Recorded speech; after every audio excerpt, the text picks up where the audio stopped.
to this episode of Sippin' Some Wine.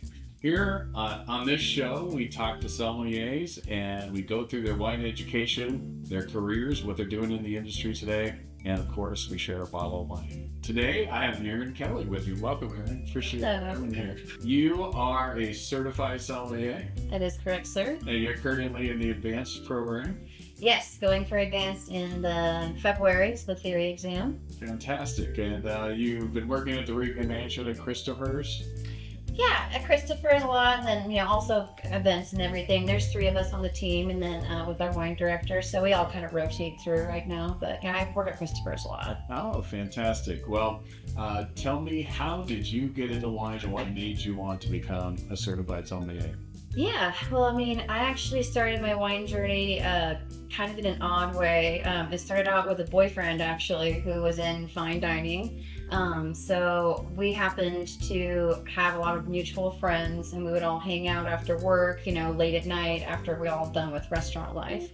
And he would have come back from fine dining and like events and stuff with all these partial bottles, because those are always left over, and they usually are given out to staff or whatnot. So I started educating myself by tasting all these leftover bottles from events, and I was like, oh, this is kind of fun. And then kind of figured out that wine and food are married when you're in fine dining. They're like the 2 pillars, right? So I started figuring out that the more I would educate myself about wine, the higher my income would be. So I really enjoyed it, and I think that wine is a really interesting topic and has a very deep, long history rooted in human culture, and I just find it really interesting. What's been the most difficult part of your journey so far? Learning how to accept failure. Because you have to set yourself up for success the best way you can, but the reality is, a lot of these exams are very difficult, and, it's okay to not pass on your first time. I think a lot of people get discouraged. I got discouraged. I didn't pass on my first time for certified. I missed it by 2 points.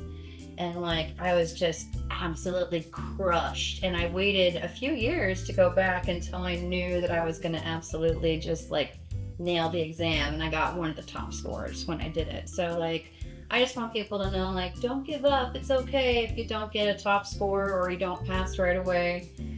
Everyone learns differently. You can learn at your own speed. It's not a race. And, just keep at it. You'll get there. No, that's great advice, and actually I heard that a lot through my path to becoming a certified. Luckily, people were telling me that beforehand, because there's a lot of information thrown at you. It is. There's no real basic structure. It's not like they give you here you have to study these exact things. They give you a general guideline, but especially when you get to advanced, it's a lot of open game there.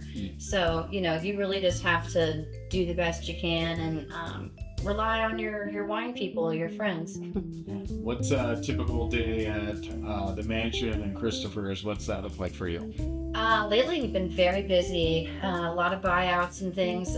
For instance, this evening there's a 55-person event with tasting pairings. So that's going to be pretty crazy. It's going to be completely packed in there. But it's been really fun. People are enjoying all the new pairings that we're offering. Typically what I'll do when I get there, when I arrive, is check in with Jody. We put wine orders away, so I'm kind of like the cellar wench when I go get there, and I put all the stuff away, make sure the cellar's pretty for guests and tours. And then we go do our meetings and lineups at both restaurants and events if we have all 3 going at the same time. Usually we're designated in a certain section. She'll have 1 song work in each area, and then we're all on mic so we can all help each other. So that's been working out really well. We've been super busy. You were at the wine event that we had on Tuesday, which was great. We ended up doing a crazy amount of bottle sales from that, so I was very proud. And Yeah, It was a I love great it. idea for an event, by the way. I'm surprised more people do that. So that was amazing. That was all Jody. That was my wine director. I can't take credit. I mean, I helped her execute it, but that was all her. So, yeah, I think it worked out great, and I hope to do more events like that there in the future. That's fantastic. You guys have a great wine membership there. I couldn't believe. I think it's over 600 people. Yeah, it's been growing a lot. We just did a Du Mall dinner for our wine members, and then we also have one coming up right before Thanksgiving with Ridge, which is going to be really exciting. A lot of special wines with that. And I hear you're on a new venture, Amici Vino. Tell me about that. Yes, Amici Vino is a separate kind of venture for myself and Mr. Ben Higgins, who you also interviewed earlier in the week. So Ben and myself are both chefs turned somms. I actually was a pastry cook for several years before I became a certified somm, and we're using our entire skill sets to offer services to the general area up here for people like looking for special events, wine educations, private dinners, Christmas parties, things like that, wine consulting or even cellar consulting. We can cook for you, do little small tapas things and bites, and kind of create and cater special events that are wine focused. Oh, fantastic. And of course, we'll make sure we put up some information on how people can get a hold of you. Absolutely. Yeah, well, I'll flash the business card later. We'll have our wonderful camera guy over here do all the magic editing once I leave. Perfect. So I know service can be tough from time to time. Give me a good service story where a situation that proved to be very difficult. Last night, this is literally Last night. fresh on my mind. This has never happened to me before, and I've been somming since I was like 25, so it's nuts. But yeah, during service last night, I had a really great four-top in Christopher's. They started off with a bottle of Pay Sonoma Coast Chardonnay 2015, which is just beautiful and elegant. And then they wanted to move into a Pinot, which is pretty standard because we're a French influenced restaurant. And then they decided to switch because I was out of the one they wanted, and they went to a Morlaix 2016 Mont Chevalier, which is like really big Napa Cab, So it obviously needed to be decanted because it was pretty ferocious, fresh out of the bottle. I was like, woof, like you need a little bit of air, buddy. So I brought it over and I suggested that we decant, and I always bring it with me tableside just because it's just what I do. And he asked me to double decant, which is, if you folks have never done this at home, when this goes into a decanter and then the decanter goes back into this little tiny bottle, which is less than a size of a quarter, just so we can see. And you're doing this in front of everyone is watching. So all four of them get their iPhones out and start recording me as this is happening, and like, talking about intense. I had a tiger. So I actually told them my secret, which I don't know, I think it helped me stay calm. My secret is, I actually learned this in CPR class from a firefighter. To keep calm and keep on pace, I actually, in my head, hum the Bee Gees' Staying Alive. I go, staying alive, staying alive. So I keep on pace like that. Also, the Bee Gees is amazing. Fucking awesome. Sorry, I gotta edit that out. And yeah, that's how I stay on pace. I didn't spill a drop. And then I did it tableside. And they were impressed, and I was like, I'm impressed. And I like ran to the back, and I was like, what was that? Like, I was really So tell me happy. you're already on a YouTube channel somewhere, probably. Probably now, somewhere that I'm just not aware of. Double So decanting. Yeah, I've never heard of it. look out for the double decanting video coming to an Instagram near you. That's maybe that's a new tableside service somebody should offer. Please no, absolutely not. So nerve-wracking. Like, think about like how many times you're just going back and forth. Yeah, no, Nebbiolo. not dude. And it's fantastic. In the words of Shar Shar. No.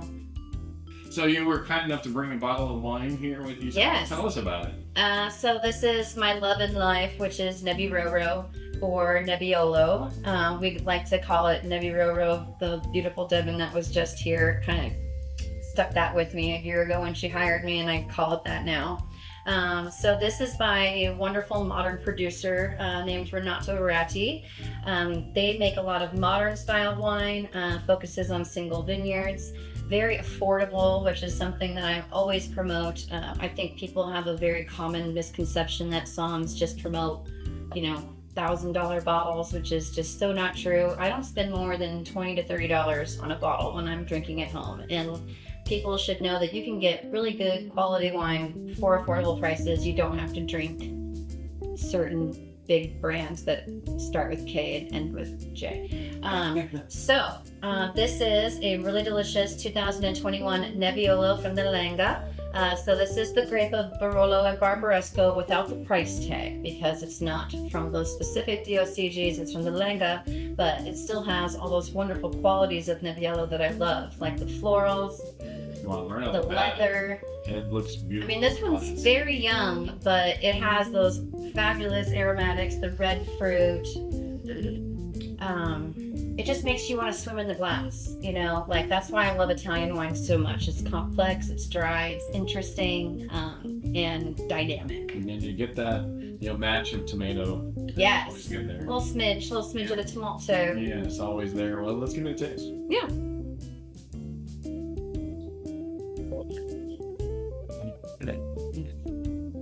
Those traditional tannins are there, which is lovely. But the finish is nice. It's a lighter finish than I would have thought. Yeah, it's a little tartar. Yeah, it's tart, it's fresh. It's got a little blood orange. Little blood orange happening there. 2021, so it makes sense. Yeah, it's a young one, but it's delightful. Very nice and easy drinking. I mean, this is something I like to have at home. He also makes a wonderful Barbera that I like to have with pizza. So pizza. I was just going to ask you, what would you pair this with? Yeah, I mean, anything at home that you're having, like a little charcuterie snack, which is my dinner most nights after work, or, something that matches that region, right? It's cold in Piedmont, it's mountainous. Something like a bolognese lasagna would be nice, or something to that effect. Something with meat, definitely. I'm a fond fan of sun-dried tomato anything. And so I would throw some sun-dried tomatoes in that dish. Absolutely. Yeah, or maybe like a little ossobuco situation. Oh, yeah. That'd be pretty good. Something braised. Braised is pretty popular in that region, like with polenta. Now I'm getting hungry. Yeah, it always happens on this show. It always happens. Well, thank you very much for sharing this wine with us. That's going to conclude our episode today. I really appreciate you stopping by. Thank you so much. And that's it for Sipping Some Wine today. Please subscribe so you know about our next episodes. They come out bi-weekly. I'm going to say so long for now.